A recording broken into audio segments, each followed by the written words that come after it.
My name is Clancy. I'm a professor of anthropology at the University of Illinois. I have two main arms to my research. One is studying the reproductive ecology of women, so looking at the ways in which environment produces variation in women's health. And the other is studying sort of critical research on science.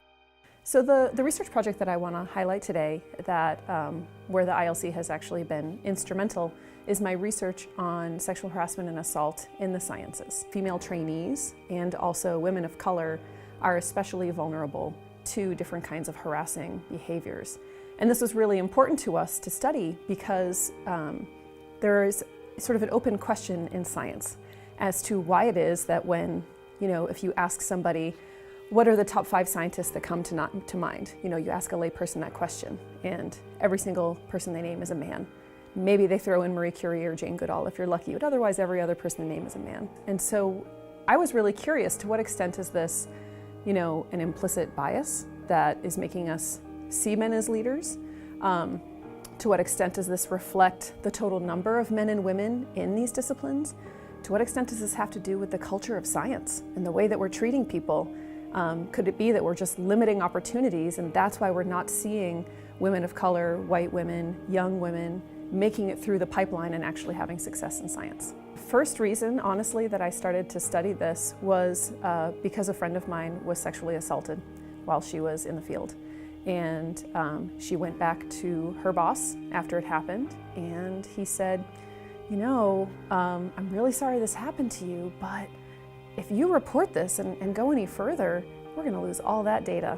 And the fact that that moment the data was more important than her mental and physical health made me realize there was something really wrong in the discipline. That we couldn't recognize that the first thing is to take care of the scientists.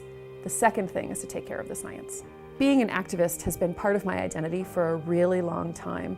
And it was never part of my professional activity, though. Like, I really kept those compartments separate, as far away as possible. And when that friend of mine told me her story, it made it impossible to continue to keep those things compartmentalized, because it wasn't for her. If we're creating an uncivil climate or a place where employees feel silenced, to me that has really profound implications for the kinds of leadership. How well can scientists advise government, advise policy, make major health advances and other transformative technological advances if we're reducing the productivity, creating fear, and just silencing such a huge portion of the workforce. There's a lot of research in the workplace literature to show that when you have vertical abuses, people who are senior to you who are abusing you, that you tend to have a loss of productivity, lower job satisfaction, more job turnover, and much lower mental health. In terms of implications for practice, there are a couple of things that have come out of my work, but also just from reading the work of many people who've been doing this much longer than I have. There's a lot of scientists. Some of my work is sometimes their very first exposure to studying workplaces, but there are people who've been studying sexual harassment in particular for the last several decades and doing really important work.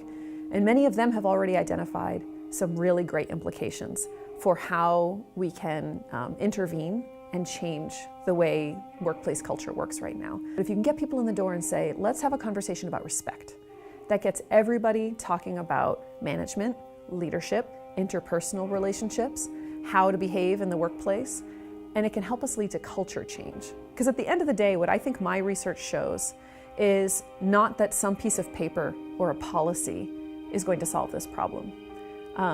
Really, culture change is what's going to solve it. This stuff is important because it is important to the lived experience of a majority of women, of a significant minority of men. This is important because it disproportionately affects women of color. People with intersectional identities are affected by harassment and assault in much greater quantities.